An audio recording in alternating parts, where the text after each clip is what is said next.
Alors, aujourd'hui, l'histoire que je vais vous raconter se déroule à Rome, et à mon avis, vous ne verrez plus jamais la Via Appia comme avant.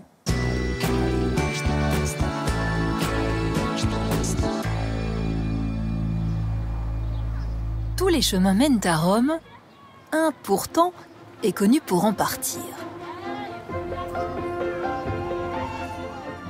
Jalonnée des vestiges de sépultures de riches romains, la Via Appia est l'une des routes pavées les plus anciennes d'Italie.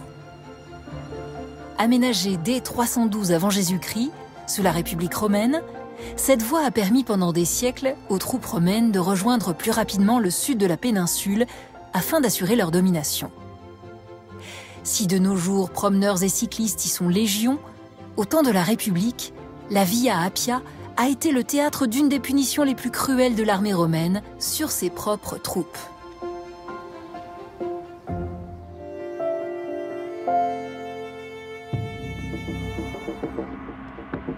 L'archéologue Gabriele Romano nous replonge dans l'atmosphère conflictuelle des derniers feux de la République. Au 1er siècle avant Jésus-Christ, la République romaine traverse une période de crise qui se traduit par des guerres civiles. Les habitants des villes alliées de Rome commencent à exiger leur droit à la citoyenneté romaine, tandis qu'en Sicile éclatent des révoltes d'esclaves appelées guerres serviles. La troisième d'entre elles est menée par un certain Spartacus, un ancien esclave au parcours atypique. Spartacus aurait été un cavalier des troupes auxiliaires de l'armée romaine, mais qui, à un moment donné, aurait déserté pour devenir un voleur, un bandit. Une fois capturé, il est destiné à l'esclavage et vendu pour être utilisé comme gladiateur, probablement en raison de son physique imposant.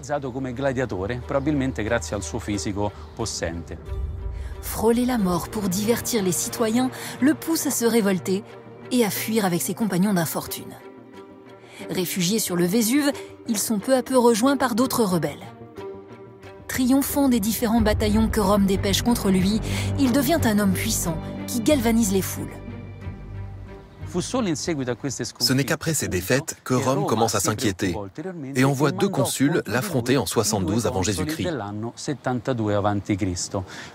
Mais grâce à son côté stratège, digne d'un général romain, Spartacus réussit à les vaincre, attaquant d'abord l'un, puis l'autre. La voie est alors libre en direction du nord de l'Italie.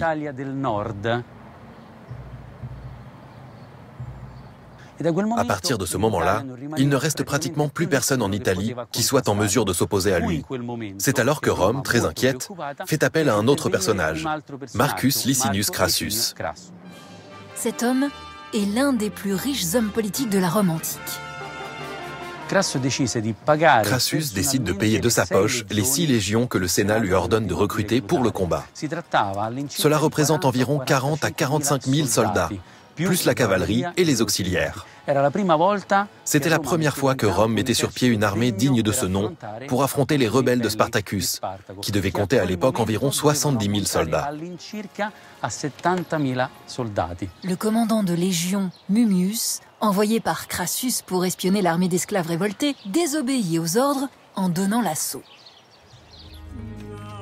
Son offensive se solde sans surprise par une cuisante défaite, et il retourne bredouille au camp de son général. C'est alors qu'advient la fameuse punition que Crassus inflige à ses hommes, une des actions les plus extrêmes que l'on puisse envisager pour son armée, la décimation. Il veut montrer à ses soldats qu'ils doivent avoir plus peur de leur propre commandant que de Spartacus. Cette ancienne punition militaire, appliquée depuis le 5e siècle avant Jésus-Christ, était destinée aux déserteurs sans distinction de grade, à ceux qui avaient fui lâchement face à l'ennemi. La décimation signifie éliminer un homme sur 10. Crassus a tiré au sort 50 hommes parmi un bataillon de 500 personnes divisé en groupes de 10 soldats, et parmi eux, il tirait au sort un homme. Ce tirage au sort s'opérait par un objet, reconnaissable par une couleur ou une forme spécifique.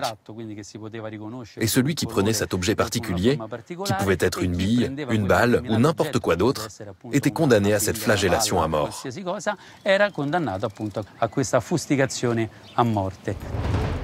Les 9 autres légionnaires mis au banc de l'armée romaine étaient contraints de battre violemment leurs camarades, faisant durer son agonie.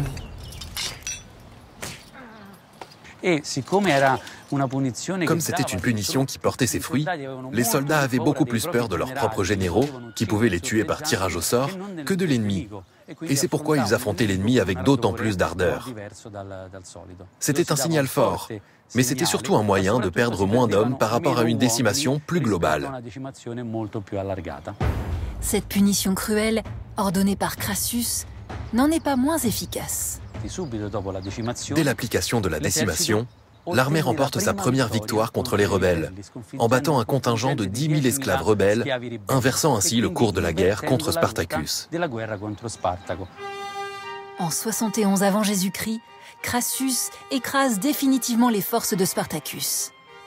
Et la sanction fut tout aussi cruelle que la punition que le général infligeait à sa propre armée. Il fait 6 000 prisonniers.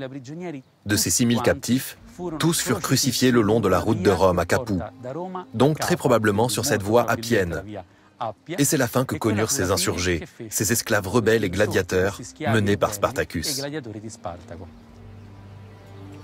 Érigé en exemple, cet épisode de la décimation a fait date dans l'histoire, au point que ce châtiment a été appliqué jusqu'à la Première Guerre mondiale au sein de l'armée italienne.